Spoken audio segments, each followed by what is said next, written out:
एकादशी माता की जय।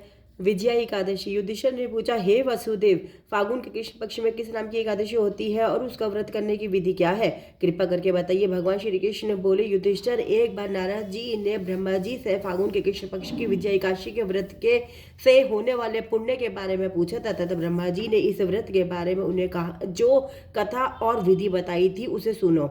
ब्रह्मा जी ने कहा, नारद, यह व्रत बहुत ही प्राचीन है, पवित्र और पापनाशक है। यह एकादशी राजाओं को विजय प्रदान करती है, इसमें तनिक भी संदेह नहीं है। त्रेता युग में मर्यादा पुरुषोत्तम श्री रामचंद्र जी जब लंका पर चढ़ाई करने के लिए समुद्र के किनारे पहुंचे, तब उन्हें समुद्र को पार करने का कोई उपाय नहीं सूझ रहा था। उन्होंने लक्ष्मण जी से पूछा, सुमित्रा नंदन, किस उपाय से इस समुद्र को पार किया जा सकता है? यह अत्यंत अगाध और भयंकर जल जंतुओं से भरा हुआ है। मुझे ऐसा कोई उपाय नहीं दिखाई देता जिससे इसको सुगमता से पार किया जा सके। लक्ष्मण जी बोले, हे प्रभु, आप ही अति आदि देव और पुराण पुरुष पुरुषोत्तम है। आपसे क्या छिपा है? यहाँ से आधे योजन की दूरी पर कुमारी द्वीप में बगदालभ्य नामक मुनि रहते हैं। आप उन प्राचीन मुनीश्वर के पास जाकर उन्हीं से इसका उपाय पूछिए। श्री रामचंद्र जी महामुनि बगदालभ्य के आश्रम पहुंचे और उन्होंने मुनि को प्रणाम किया। महर्षि ने प्रसन्न होकर श्री राम जी के आगमन का कारण पूछा। श्री राम जी बोले, ब्राह्मण, मैं लंका पर चढ़ाई करने के उद्देश्य से अपनी सेना सहित यहाँ लाया हूँ।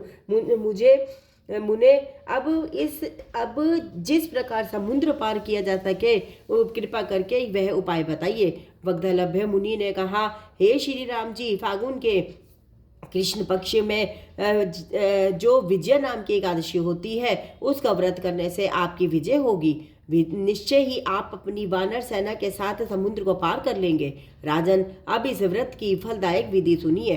दशमी के दिन सोने, चांदी, तांबे और मिट्टी का एक कलश स्थापित कर उस कलश को जल से भरकर उसमें पल्लव डाल दे। उसके ऊपर भगवान नारायण के स्वर्ण में विग्रह की स्थापना करे। फिर एकादशी के दिन प्रातःकाल स्नान करे, कलश को पुनः स्थापित करे, माला, चंदन, सुपारी तथा नारियल आदि के द्वारा विशेष रूप से उसका पूजन करे। कलश के ऊपर सप्त धान्य और जौ रखे, गंध, धूप, दीप और भांति भांति के नैवेद्य से पूजन करे। कलश के सामने बैठकर उत्तम कथा वार्ता आदि के द्वारा सारा दिन व्यतीत करे और रात में भी वहीं जागरण करे। अखंड व्रत की सिद्धि के लिए घी का दीपक जलाए। फिर द्वादशी के दिन सूर्योदय होने पर उस कलश को किसी जलाशय के समीप, नदी, झरने या पोखर के तट पर स्थापित करे और उसकी विधिवत पूजा करके देव प्रतिमा सहित उस कलश को वेद वेता ब्राह्मण के लिए प्रदान कर दे। कलश के साथ ही और भी बड़े बड़े दान देने चाहिए। श्री राम आप अपने सेनापतियों के साथ इसी विधि से प्रत्यपूर्व विजय एकादशी का व्रत कीजिए, इससे आपकी विजय होगी। ब्रह्मा जी कहते हैं, नारद, यह सुनकर श्री रामचंद्र जी ने मुनि के कथानुसार उस समय विजय एकादशी का व्रत किया। उस व्रत के करने से श्री रामचंद्र जी विजय हुए।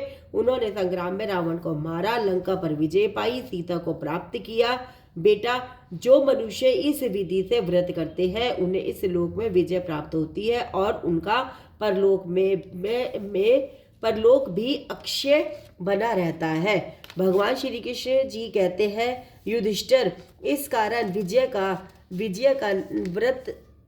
का व्रत करना चाहिए। इस प्रसंग को पढ़ने और सुनने से वाजपेयी यज्ञ का फल मिलता है।